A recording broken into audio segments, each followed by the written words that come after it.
I, 29F, dated a guy Joe, 30M, for 3 months before he left me to go back to his ex Kim, 30F.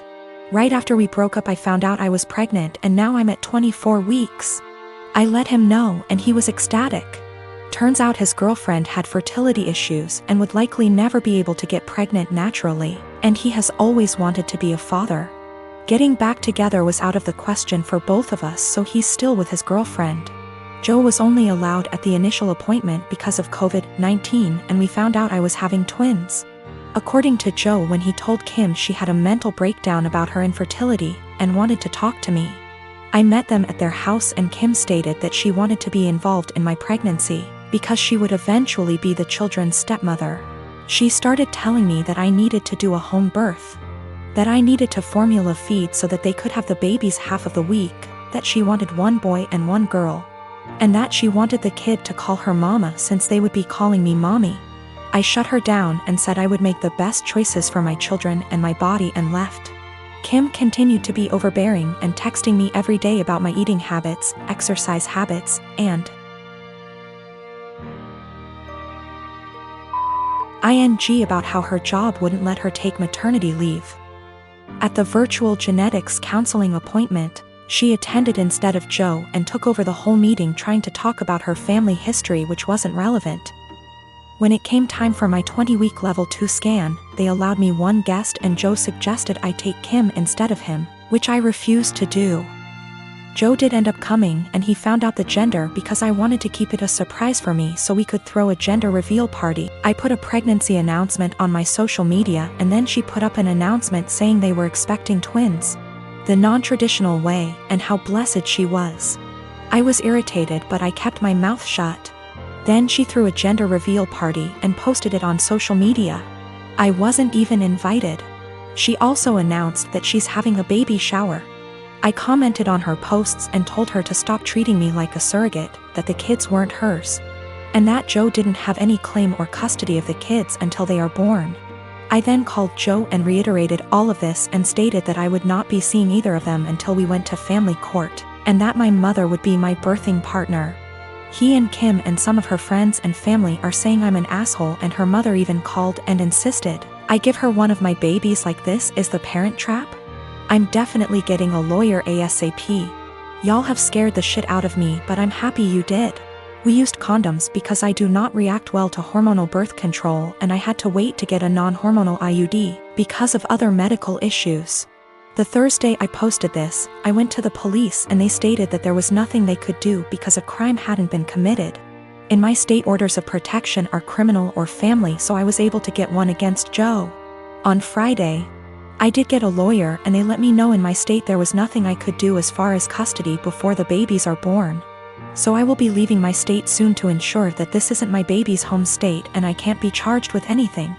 Kim came to my job, damaged my car, and broke a bunch of office windows. I work with kids, so she was arrested for not just the criminal damage and trespassing but also child endangerment, so hopefully that works in my favor. Also, if Joe did it on purpose, I don't think Kim knew, because she was screaming at me about how I stole her life and everything I had was supposed to be hers. I have orders of protection against both Kim and Joe. I left the state anyway and Joe and Kim started harassing me again because there's no legal jurisdiction when you leave the state. But I have enough evidence that I was able to press charges in my current state as well and will be pursuing a restraining order here. I have been with my fiancé for 2 years. We are both 37 years old. We're getting married soon. I've only met her family a couple of times. My daughter, Judy, 16 years old, has never met them till very recently, where they hosted dinner to celebrate 4th of July, and that's when they met her for the first time. Judy has a visible burn scar on her forehead. It was due to an accident she was in when she was 9. She used to be incredibly insecure about it, to the point where I was forced to homeschool her, and it was hard trying to deal with and navigate through this rough time.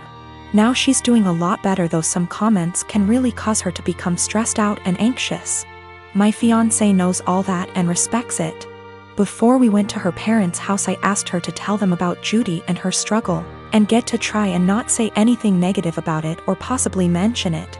She said she would guarantee no one will say anything. We got to the event and they talked to Judy and she slowly warmed up to them. Everything was going well till I was dinner time. My FMIL looked at Judy while she was eating and pointed at her scar, basically asking questions about it, which made Judy lose her appetite and start to get uncomfortable. I kept sending my fiancé and her mom signs to knock it off, but to no avail. Finally, FMIL then brought up the wedding and asked my fiancé if it'd be possible to Photoshop the scar out of any wedding photos that will have Judy in them just in case they distract viewers. I was dumbfounded. Fiancé said nothing, just stared casually while nodding. I looked at Judy and it was clear this got to her. I leaned closer and asked if she was feeling uncomfortable and that we could leave if the answer was yes. She took her time, then nodded and said, "Yes, I'm feeling uncomfortable right now."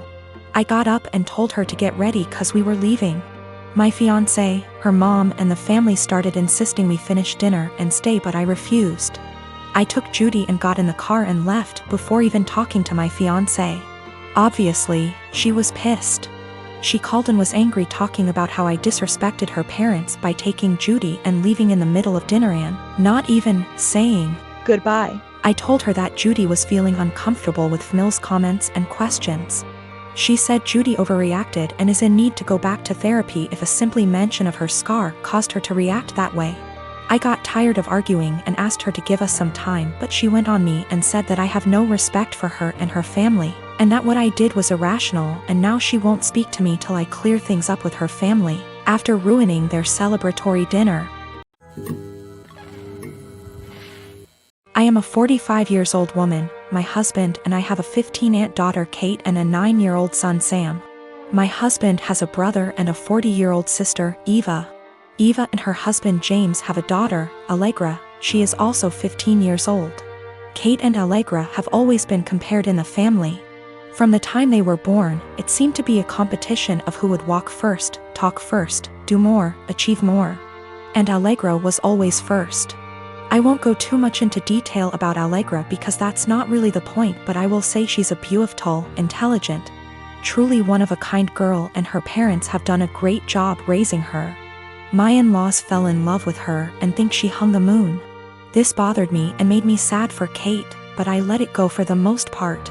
There's no doubt in my mind that they love all the kids equally, but out of the two girls you can tell who they admire more. Every summer, the whole family visits a holiday home that Eva shares with my in-laws. Over the summer, Kate met a boy, Luke, who was also holidaying in the area. They started dating. This was Kate's first experience with boys. Allegra had friends who were nearby, so for our first few weeks we didn't see her much. About 3/4 of the way through the holiday, Kate invited the boy she'd been seeing to dinner. Allegra was told to come, and afterwards she would be going to a party. At the dinner, it was clear that Luke was very attracted to Allegra. After dinner, Luke decided he would go to the party Allegra was going to, as he had also been invited. They both asked Kate to go, but she wasn't allowed and was very upset. My husband and I felt it was not a safe or appropriate environment at her age. Eva informed us, because she knows we do not allow Kate into these environments, that it was an adult party, where there would be drinking and possibly other things going on. Allegra has grown up in a place where these kind of things are much more normal. And Eva and her husband made the choice to let Allegra live those experiences. From what I know and have seen, she handles it exceptionally and it has not caused any issues. However, it is not the way we have chosen to parent Kate, and so we didn't allow her to go. The next morning, Allegra came downstairs and asked to talk to me and Eva. She said at the party Luke was flirting with her and showed her some messages he'd sent her. We decided we would all talk to Kate. Kate spent the next 2 days miserable. When she finally came out of her room, Kate was caustic and everyone was getting a bit fed up with her attitude. Eventually, my father-in-law jokingly said, "Your mistake was introducing him to Allegra. How did you think that was going to go for you?" My mother-in-law told him off but added that Luke handled it terribly, but the outcome was sort of inevitable. Kate left the table in tears. We managed to get through the rest of the holiday, but when my husband brought up plans for Christmas, Kate refused to go. She said she couldn't bear being ridiculed by her own family and constantly compared to Allegra. After seeing how much this was affecting her, I spoke to my husband and said we shouldn't go. He argued that it would be wrong to let Kate take away time with family just because of a boy. I reminded him that this has been happening since they were born, but he said that we can't shield Kate from every special person in the world. He said he would talk to his parents about their comments, but that we should not set a precedent of letting Kate run away from reality. It's a complex situation, but I'll do my best to explain. I have a bio son, Leo, 16, from my previous relationship. I married his stepmom, who is a mother of 2 boys, Connor, 20, deceased, and Derek, 12. I've never had the pleasure to meet Connor, who tragically passed away from a motorcycle accident. Derek was so devastated by this loss, and although it's been years, he's still pretty much grieving. I've seen tons of pictures and videos of Connor and made efforts to get to know who he was as a way to share Derek's grief, and be there for him to lend an ear and a comforting shoulder. It's safe to say that Derek and I grew a strong bond in no time. But my son Leo isn't close to Derek. Understandable, because not all siblings and step-siblings are the same. Leo and Derek are different in everything, which isn't a bad thing, but Leo calls himself the brutally honest type, and makes insensitive comments about Derek most of the time. They tend to be under the guise of advice. Derek never complained, so I had to step in and tell Leo to stop being insensitive towards his stepbrother, especially with everything regarding Connor and his memory. Leo would say, "Okay, I get it, and I won't do it again." Days ago, Leo wanted to hang out with friends and asked Derek if he wanted to join. Derek agreed and put on Connor's hoodie before going out. Leo commented on the hoodie and called it ugly and asked him to put on something else, but Derek insisted on wearing it or not go. Leo dropped it. Hours later, Derek came home crying with his hoodie in hand. He said Leo and friends cut it into pieces while he was in the bathroom after they convinced him to take it off. I was furious. I asked Leo, and he said it was his friend's idea, then said he had to do it since Derek wears it everywhere, and it looked old and embarrassing. I reminded him who this hoodie belonged to, and he said, "So what? Maybe this will help him move on in life." I told him his birthday was cancelled and his friends aren't welcome anymore. He pitched a fit saying his birthday was a right, not a privilege, and I can't cancel it. He had my ex criticize my decision and wanted to host his birthday party, but I refused because he's grounded, so no party anywhere. She and her family called me awful and ridiculous and asked me to think how Leo will hate me for this, but I insisted he needed punishment for putting his stepbrother through this.